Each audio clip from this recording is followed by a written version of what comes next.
There's no doubt this is a transformational piece of legislation. It is, I think, a once in a lifetime opportunity. It will change the course of our nation. I absolutely agree with you. And as I think about, like the space race in the 60s or, other moments in our history when we have sort of galvanized technology and innovation, this is it. This is the Solar Disruption Theory.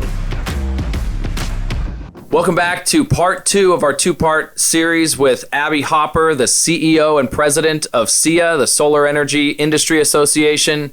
She's got with her the SVP of Supply Chain and Sustainability, John Smirnow.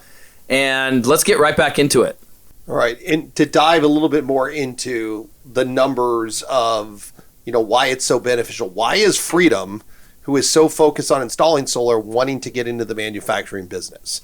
I know why, but I mean, the credits and the benefits that are in the IRA are just amazing. So I'd love to break that down. And then also talk not only about that, but then cells, wafers, and poly, because you mentioned it earlier, like Qcell, all right, who is a module supplier, just announced a $2.5 billion plan to move the entire supply chain, including polysilicon, which is, I cannot believe we're even having this conversation. I don't work with Qcell, but I'm so proud of them that they're the first company to be able to do that. Yeah, Qcells is on our board, and we're proud of them as well.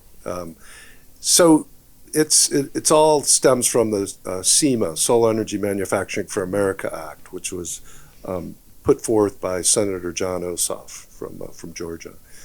We have today, this is changing quickly because of the IRA, the Inflation Reduction Act, but we do have significant gaps in the solar supply chain. Polysilicon, we have decent amount of polysilicon capacity in the U.S., 4 plants spread around the country, but we don't make solar ingots and wafers. That's to get to a solar panel.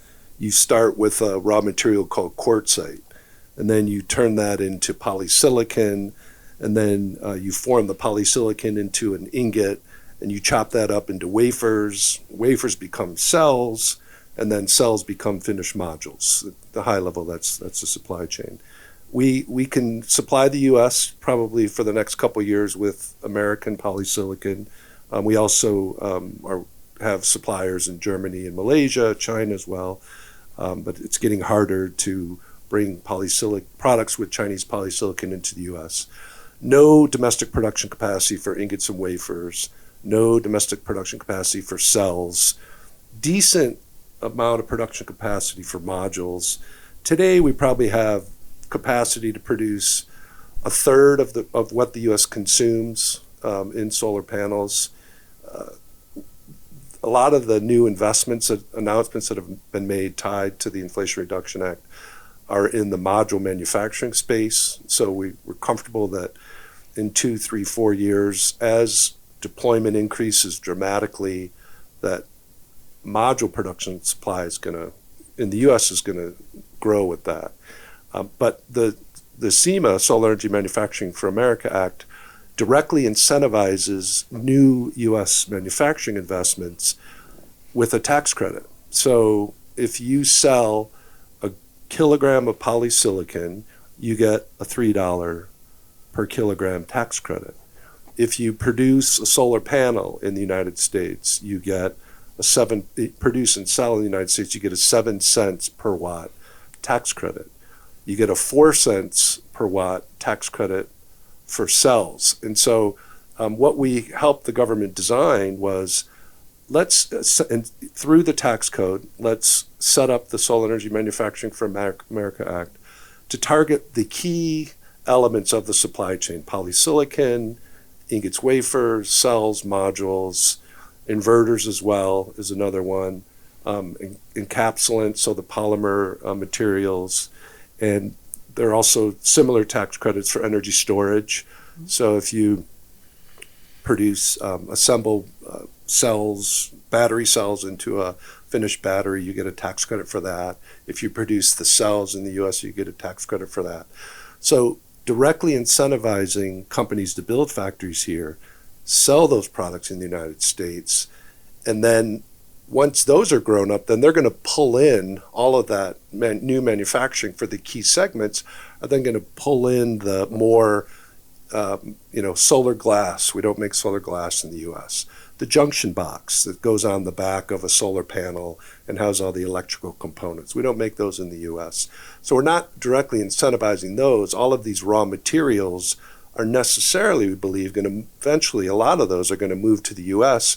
because they're going to have a market in which to sell their products, 30, 40, 50 gigawatts. Our goal, SEIA's goal, when Senator Ossoff announced the SEMA Act, we set a goal of 50 gigawatts of domestic production capacity by 2030 for each of these key segments. We want 50 gigawatts of polysilicon production capacity, 50 gigawatts of ingot wafer, each of the key elements. And we think we're really well on our way to getting there. Yeah, and by the time this podcast airs, we'll probably be announcing a 2 gigawatt facility, which is what we're looking at. And I can't believe I'm even saying that, all right, because it wasn't even on my radar 6 months ago. And in fact, in my private equity background, I had one manufacturing company. It was very successful financially, but it was a nightmare to operate, all right? Like, something was always going wrong with the line. We only had one line, then you got to build a second line in case the first one goes down. 100 things out of 100 have to go right. Otherwise, so it's the last thing I want to do. But, I mean, 7 cents is enormous. Like, we are looking in our business, if we can shave 1/100th of a penny a watt at the size, that is over $1 million for us. Yeah, we tried to, for each of the incentives, we tried to come up with a number that was in the range of a 30% credit. Polysilicon, its price is, we discussed earlier, is very volatile. But the average price of polysilicon can range from, on the low end, $6 a kilogram. Recently, it's been as high as 40, but it should be settling into like the high teens in that range. So, $3 a kilogram, if it's, $15 is the cost, that's significant. Each of these segments of the industry are getting a 30% tax credit to incent them to build these factories in the U.S. There's also another investment called 48C. So if you build a new factory in the U.S., or if you buy new equipment to existing factory, you can apply to the U.S. government to get a 30% tax credit. That 48C is largely going to be, we think, targeting equipment manufacturing and raw material supplies, because on its face, you're not able to take both the Solar Energy Manufacturing for America, the SEMA credit, and 48C. So we think SEMA is designed for those key elements of the market, and then a lot of the gap filling can be used through the 48C tax credit. And one thing we saw last week is China announced that they're likely to put some export restrictions in place on technology to produce polysilicon ingots and wafers. Now, we make polysilicon in the U.S., so that's restrictions on exports of that equipment's not a concern, but we don't make the machine tools today to produce ingots in the United States. And most of that equipment now has to necessarily come from China because that's where they produce it. The Chinese government suggested that they're going to potentially block that equipment from being sold in the U.S. They have an advantage. China invested hundreds of billions of dollars to support its solar industry. It has protected, unfairly we believe, its polysilicon industry from international competition. And now it's a behemoth, and China wants to protect that advantage. So we really need to think about how we use the IRA, 48C I think in particular, to get companies to build those machine tools here, the equipment that makes the ingot, the equipment that makes the wafer. We're also supporters of the Defense Production Act. So using the Defense Production Act is also another tool to really help in a rapid way scale manufacturing in the United States, not just the output, not just the products, but also the equipment to make those products as well.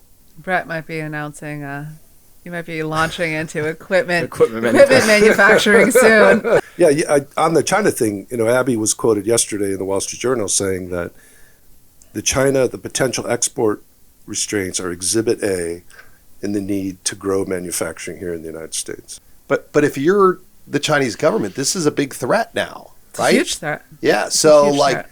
from a political standpoint, this should be a winner, because if it's a threat to China from a political aspect, that is a winner, whether you're a Democrat or you're a Republican. Right. All right. But the problem is it really is probably, other than Congress, China knows it's a bigger threat than probably even Congress does. Mm-hmm. And I think that's our job collectively over the next few years, is to make sure they understand how big this is for the American economy. This is the most significant thing that's happened for sure in my lifetime, and I'm old. Yeah, well, I'm not that much younger than you. You told me at lunch how old you are. I'm not that much younger than you.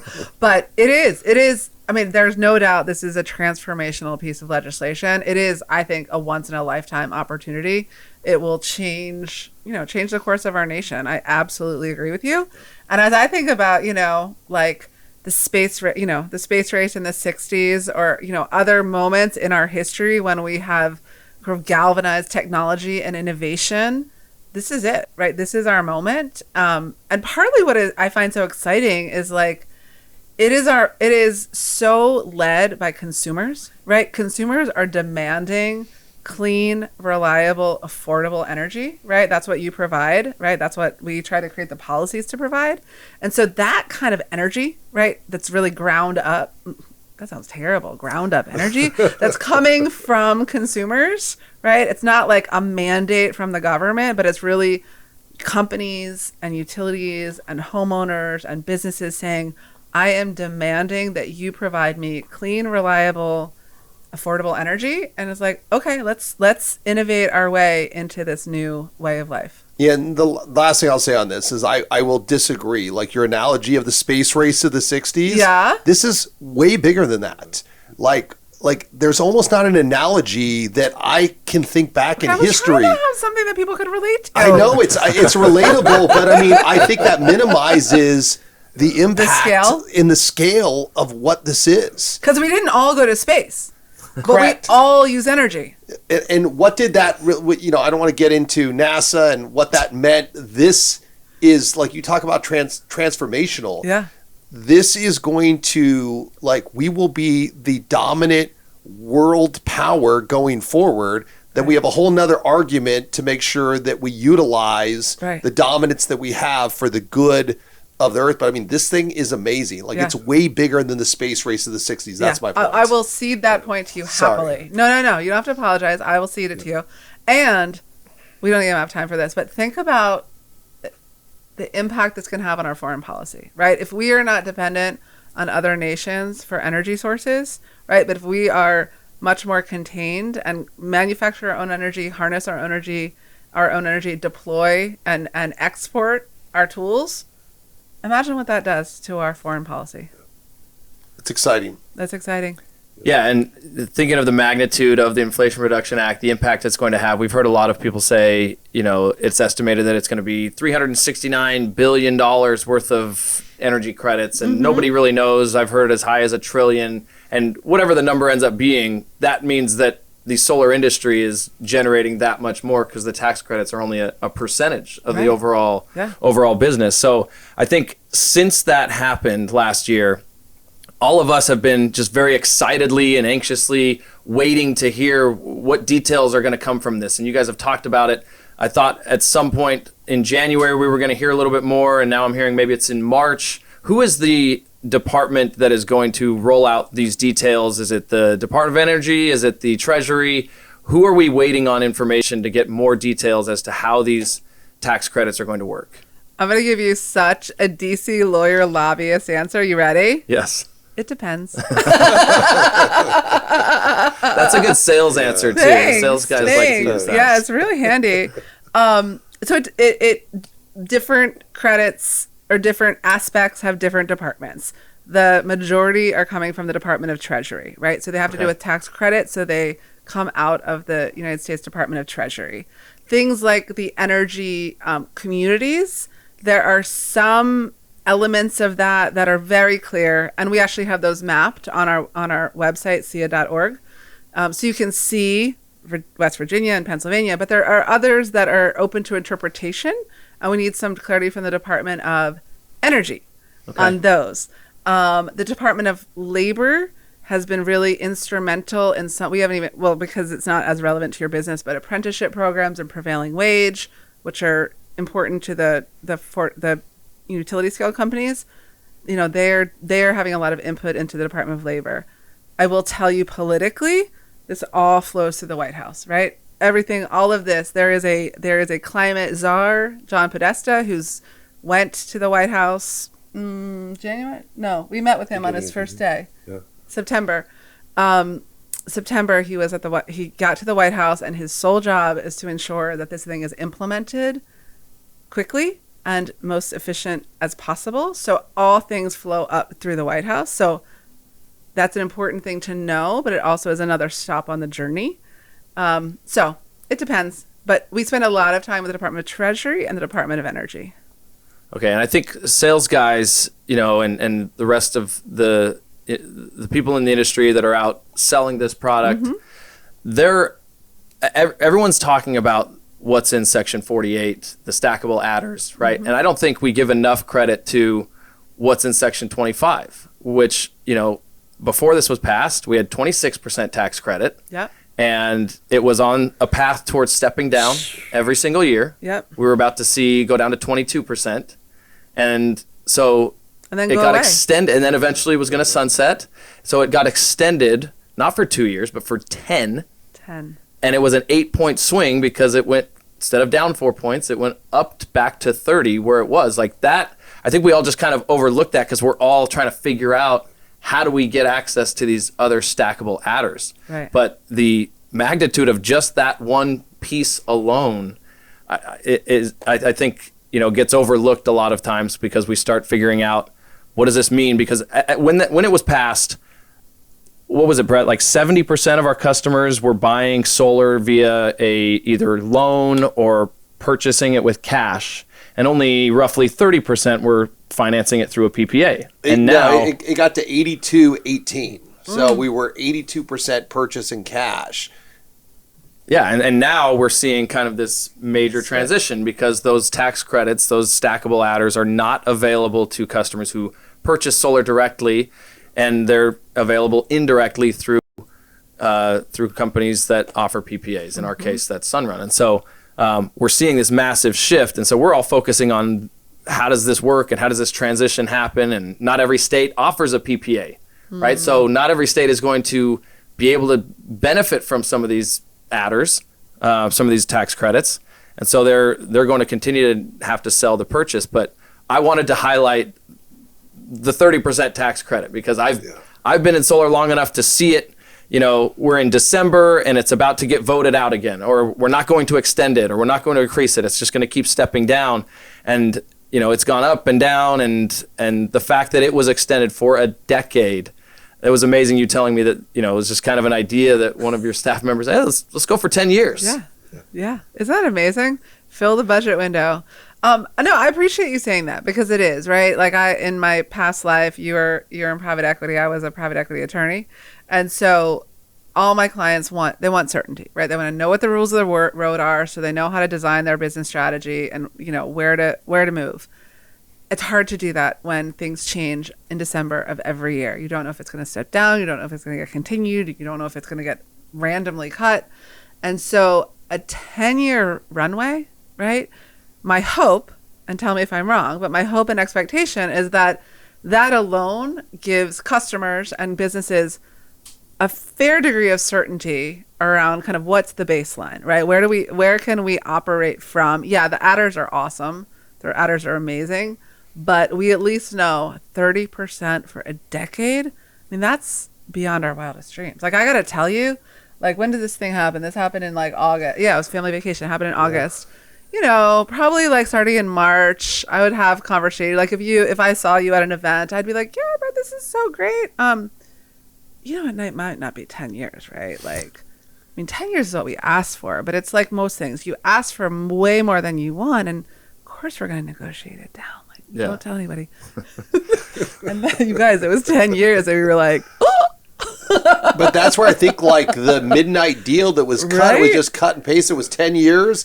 No one thought to change it, and they just did Keep it. moving. Keep moving. But it's crazy. So, Abby, one question that I wanted to ask, because I think people are curious, is like, with what you do, and you're a person of power in this industry, and you're looked at as a leader. And what is your day like? What is your what do you spend your time doing? You obviously got that done, and so I guess since the Inflation Reduction Act, what has your life been like? So I honestly, I feel really strongly about this. Like I feel incredibly privileged to have the role I do. Like I get to talk to solar companies, talk to entrepreneurs who are doing incredible things, right? For our planet, for our people, for our future generations. Like I know it sounds a tad bit cheesy, but I love what I do. So I get to lead this incredible team of really committed, mission-driven professionals. And so my job is to make sure, like, I run defense for them, right? Like my job is to make sure that they don't have to deal with any of the difficult stuff. So if anyone's mad, if anyone's fussy, if they don't have the resources they need, if some business is not pleased with them, then that's my job to step in and take that incoming for them so they can keep doing what they're supposed to do. What are we doing all day, every day? IRA implementation, right? Like, what is domestic content? What is an energy community? And also making sure that the community we serve, the solar and storage industry, knows what's happening, right? So we've done a ton of education, making sure that businesses know, here are the rules of the road. Here's what we know. Here's what we don't know, right?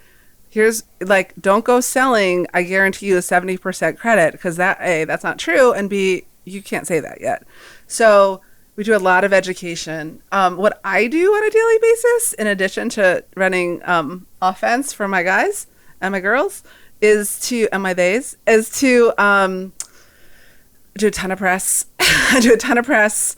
I do a lot of travel, right? I get out and talk to companies. I'm so glad I can travel again because I really like to be in people's spaces and where they live and work so I can understand what business challenges they're having so we can help solve them. And I'm not as big as you guys, okay? I'm not nearly as big as you guys, but we've grown our head count about 20% per year over the last couple of years since I've been there, and we've more than doubled our revenue. So I'm running a business, right? Sometimes I remind myself 70 people go to bed every night assuming that I'm going to be able to pay them on Friday. I mean, you know that feeling, right? Yes. Yours is a bigger number, but it's still like 70 families depend on SEIA to pay their mortgage. And so I got to tell you, I love that part of my job. I love building culture in my organization. I love thinking about how we build team. I love recruiting new people. I love anticipating what the industry needs and like building a infrastructure to serve it. So I don't know. That's what I do. And I have 3 kids. Oh, yeah, that too. By the way, you've got 3 kids. Well, not to diminish the 70 families like Brett did with the NASA analogy, but there are thousands of families that are relying or benefiting from what SEIA is doing. Oh, Tens of thousands. Maybe that's why I can't sleep at night. Not to add it's more hundreds pressure. of thousands. It's literally probably that much. millions. Yes. Like, not to add more pressure, Abby. Okay. But 70 is putting it a little bit small. So one of the other questions that I had is what can the solar industry, the people that listen to this podcast, we have thousands and thousands of employees and sales representatives that are independently contracted. They're in tens of thousands of homes on a weekly basis, if not a daily basis. Okay. Wow. What can we do for the solar industry, or even more specifically for SEIA? Yeah. Well, thank you for that question. I think, first of all, I just have so much respect for that line of work. That's hard work, and God bless each and every one of them. What can they do? They can just be really honest about the money that people can save by going solar, right? Like when we do lots of research, about messaging and communications, and we do it sort of from a political advocacy side, like what messages resonate. I'm sure you probably do it from a marketing side. People have really pretty significant misconceptions about solar. They think it's expensive and they think it's unreliable. And so, your team on the ground is the best ambassadors to say, hey, let me share some facts with you, right? It is both affordable, can save you money, and is intensely reliable. Like, that's it, right? Like, nothing beyond what they're doing now. But as we think about winning the win, right, we're gonna win it because more people demand it, and more people accept it, and more people want it. And so those folks on the ground in the kitchen, I worked for a governor for 5 years, and he would always say, Abby, you got to explain it to Mrs. Perchinsky when you're sitting around the kitchen table. If you can't explain it to Mrs. Perchinsky when you're sitting around the kitchen table, figure out another way to say it. And so that's why I keep talking about the kitchen table. We actually had I never told you this story. We had, he had in his office, in the governor's office, this kitchen, literally this round wooden kitchen table that we took on the campaign trail. And like, he would have people in and sit around the kitchen table and talk about what was happening in their lives. And then it was in his office, in the governor's office. And so I think about that a lot. Like, your folks are around the kitchen table talking about money, like family budgets. What are they spending their resources on? And like, how can they make the best decisions for their families? So that's what I would ask them to do, not for SEIA, but for sort of all of us, is to say, share the truth, like share the reality that going solar saves you money and is a better choice for your family. Yeah, this goes, Brett, we've mentioned on several podcast episodes that these sales reps are the ones that are talking to the customers, they're educating the customers, and there's kind of two ways it can go. The sales rep can either overcharge the customer and just try and make as much money as they can, or they can treat the customer fairly, which we believe is what is going to continue to perpetuate the industry. So anything to add to that, Brett? Yeah, and there's a lot of people are going, all right, there's a lot of unethical people in every industry, but it seems like there's a higher percentage of unethical people in the solar industry. And it comes from the fact that it's just the customer doesn't understand what they're paying for electricity. Everybody knows how much they paid for gas the last time they filled up, but no one knows. They know the dollar amount that they spend, but they don't know the unit of cost.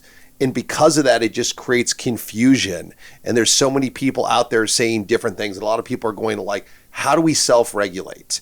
All right. Anybody that really knows the industry knows there is one solution to regulate, and that is price caps on a per state basis, making sure that you get close to a bill swap or cost savings to the customer. That will eliminate 98% of the unethical behavior and even flat out fraud. But the harsh reality that no one wants to talk about is that we, as an industry, we deserve the reputation that we have. All right. And it's up to us to change it. But most importantly, we need people that really look at this and do it the right way. All right. And until we do that, we need something to regulate it. And it's very simple. Price caps stop everything. When you talk about overcharging for a product, you can't do it if there's a price cap in that state. And the companies that can control that are the finance companies. And so somehow we have to work with you guys, the finance companies, to come up with price caps that stop this right now. It can be done. We could get 6 CEOs in a room. I can name them all, and it will fix it. All right. And if you're putting the customer first, you're not going to have, I think, some of the legal issues that people are concerned about, getting 6 CEOs of competing companies in the same room. And it needs to stop, and it needs to stop now. People that work in the industry, the salespeople, the installers, they should be so proud of what they do.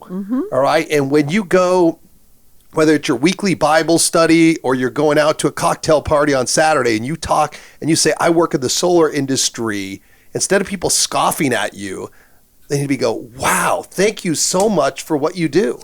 Yeah, we stand ready. So John and I have like an hour plus drive back to our hotel tonight. So you have my word that for after I call the insurance guy that I have to call, we are going to talk the other 58 minutes about sort of very immediate next steps, because I agree wholeheartedly with you that this needs to be addressed. Yes. And then the last thing I'd love to touch on is net metering 3.0. Yes. All right. And, we talked about the amazing Inflation Reduction Act, but one of the most disappointing things in the last 8 years I've seen in this industry is to see a progressive state that is predominantly Democrats. I'm a Republican myself. All right. And for net metering 3.0 to go so far, all right, to hurt the consumer is just mind-boggling to me. So I asked you, started asking, hey, how did the Inflation Reduction Act happen? How the heck did net metering 3.0 actually get passed? I mean, I know the CPUC, I know it was unanimous. You know, I know about the 2 hours of people saying how bad it was for our industry. Right. How did that happen? Do you hear that long sigh? So first of all, it was like, this is no consolation, but it was worse and it got a little less worse. Yes. That doesn't mean it's good by any means. I think what happened is that, I think it was a combination of things. One, I think it was that the sort of deep penetration of solar here in California, and that sort of the way that the grid operated and the way that the duck curve moved, and the, sort of some of those challenges that weren't addressed in a more holistic way created this impression, that like sort of the grid was a problem, and more penetration of solar alone was going to cause problems. Two, you have outages here and sort of those forced power outages and sort of challenges that we don't have that. And I'm from DC and Maryland. Johnny's from DC and Maryland. We don't have that on the East Coast. So there's sort of a very geographic specific, location specific experience that you're having.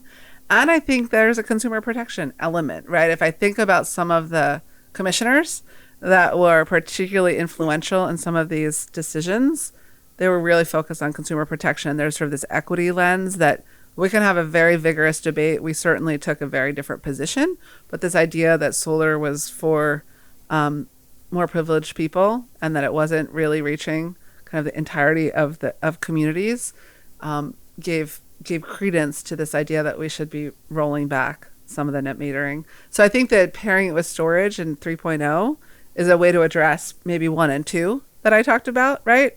But we agree with you. Sort of the underpinnings of the decision are we don't agree with them. We don't think it's best for the consumers. You are a disruptor, right? Our industry is disruptive. We disrupt established business models. We disrupt established utility business models. We disrupt established fossil fuel business models. And so people are going to come after us. They're going to do it in a variety of ways, in a variety of different venues. And this is one of them, right? This is clearly one of them. But like those kinds of relationships, making sure that regulators who are ultimately, right, the decision makers in these proceedings understand the value of solar, understand the value that we bring to consumers. That's what we do all day, every day at SEIA, right? We are doing hand-to-hand combat in California, in Nebraska, in Arizona, in whatever, pick a state. And either we or one of our affiliates is there fighting these battles. But it is jobs, energy savings, reliable energy that we're bringing. And we got to keep hitting that message. But we should expect more of this, right? We're trying to take market share, disrupt business models. Transformation doesn't happen. It's not smooth, right? If we're going to change the economy and transform the way we fuel our entire world, there's going to be disruption and people are going to be upset at us. All right. My last question is, we have a lot of like CEOs of other installation companies and residential solar that listen to this podcast. Hi, friends. And one of the things, I don't know what their motives are, but I just know that it happens. And I also know that I believe residential solar is underrepresented on SEIA's board. We're on SEIA's board. Yes. All right. If you were talking to them, all right, why is it important for them to be a part of SEIA? Yeah. No, we have a fairly good representation of residential companies on SEIA's board, residential companies, residential technology providers, and we appreciate your board membership. But why is it important? It's important because we're the ones in the White House on a weekly basis. We're the ones in the halls of Congress and in the governor's offices and in the regulatory commissions, and we need to hear directly from those companies about what they need. Like, honestly, we're servant leaders, right? Like our job is to really listen to companies and then advocate on what's best for their business models. And if they're not engaged and not sharing with us what is best for their business models, like we're really bad mind readers. So we don't know. So we need that engagement and we need that participation, because therefore we can go to these places where decisions are made. Sometimes they're made in very public places and sometimes they're not. And most of the time, one of us is there. I'll give you, we weren't there when Manchin made his decision, but we were there, as John said, in all the moments leading up to it, right? Right before the deal was cut, we were in all of those rooms. And so we need to be informed about what the industry needs. And that's why the investment and the time is so important. I mean it from the bottom of my heart. Thank you so much for your guys' leadership and your service. Thank you. Yeah, I know you guys work all day in the political aspect of this industry, but for us, what you guys have done with the Inflation Reduction Act is you've essentially taken politics out of it for all of us. We now, regardless of what side of the aisle anybody is on, we now know that this is a viable industry that we can work in for at least the next decade and beyond, because by that point, we believe that costs will have come down and the industry will have only gotten that much more momentum. And so 100% thank you guys for what you do and what you've done. It really is a turning point in the industry for the better. So thank you guys for coming. Her name is Abby Hopper. She's the CEO of SEIA, and John Smirnow, the SVP. And thank you guys for listening, and we'll see you on the next episode.